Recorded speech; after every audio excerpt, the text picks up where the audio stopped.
राहुल के बयान से एमपी में कांग्रेस को मिल सकती है करारी हार। शिवराज सिंह चौहान को भी हो चुका है भारी नुकसान। राहुल का बयान 105 सीटों पर कांग्रेस को करेगा कमजोर। मध्य प्रदेश में राहुल गांधी के दौरे शुरू हो गए हैं। साफ है चुनाव सामने और इसी के चलते कांग्रेस के सबसे बड़े स्टार प्रचारक के दौरे तेज हो गए हैं। लेकिन राहुल गांधी का एक बयान इस समय मध्य प्रदेश में कांग्रेस के नेताओं को परेशान कर रहा है और वो बयान है जातिगत जनगणना और रिजर्वेशन को लेकर कांग्रेस के आक्रामक रुख का। जातिगत जनगणना की मांग का कांग्रेस को कितना फायदा मिलेगा यह वक्त बताएगा, लेकिन रिजर्वेशन को लेकर शिवराज सिंह चौहान बड़ा नुकसान उठा चुके हैं। दरअसल 2018 में विधानसभा चुनाव से पहले शिवराज सिंह चौहान ने रिजर्वेशन को लेकर सीधे चुनौती दे दी थी। उन्होंने कहा था कि कोई माई का लाल प्रदेश में ओबीसी SC ST को मिलने वाला रिजर्वेशन नहीं हटा सकता और फिर राज्य के तमाम सामाजिक संगठनों ने इसे लेकर बीजेपी को निशाने पर ले लिया था। ग्वालियर चंबल अंचल में तो इसका जबरदस्त विरोध भी देखने को मिला था। 2018 के विधानसभा चुनाव में बीजेपी के उम्मीदवार कई क्षेत्रों में वोट मांगने तक नहीं जा पाए, जिन बूथों पर आमतौर पर बीजेपी को बढ़त मिलती रही थी, जिसके बाद पार्टी को कई मजबूत सीटों पर भी हार का सामना करना पड़ा था। बाद में हारे हुए उम्मीदवारों ने पार्टी की बैठक में ही साफ कर दिया था कि मामा शिवराज का बयान उन्हें भारी पड़ गया। वैसे ये बात भी सच है कि प्रदेश में करीब 40% ओबीसी आबादी है और ये कांग्रेस और बीजेपी दोनों को ही वोट देते हैं, इसलिए इस वर्ग का विरोध करने का साहस किसी भी दल में नहीं है। लेकिन जिस तरह से राहुल गांधी ने इस मामले में आक्रामक रुख अपनाया है, उसका फायदे की जगह अब नुकसान होते दिखाई दे रहा है। मध्य प्रदेश की 105 सीटें अपर कास्ट बाहुल्य हैं।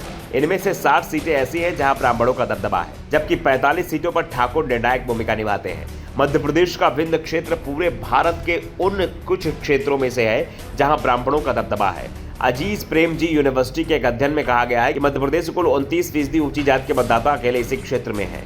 इसमें 7 जिले और 30 विधानसभा क्षेत्र हैं। 30 सीटों में से 23 पर 30% से अधिक ब्राह्मण मतदाता हैं।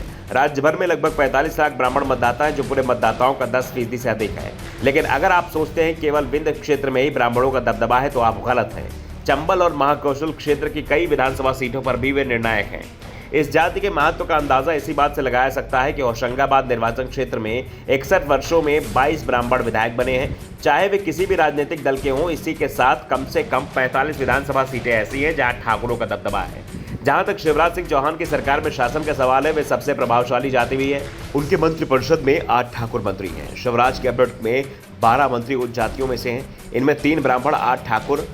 मध्य प्रदेश में अभी 230 सीटों में से 34 पर ठाकुर विधायक हैं और इसी में उस सवाल का जवाब भी मिल जाता है कि आखिर राजस्थान के मेवाड़ के महाराणा प्रताप की जयंती पर मध्य प्रदेश में छुट्टी क्यों रहती है। महाकौशल, विंध्य, बुंदेलखंड, ग्वालियर, चंबल के अलावा मालवा के कुछ हिस्सों में सवर्ण वोटरों के दबदबे को कांग्रेस मानती है।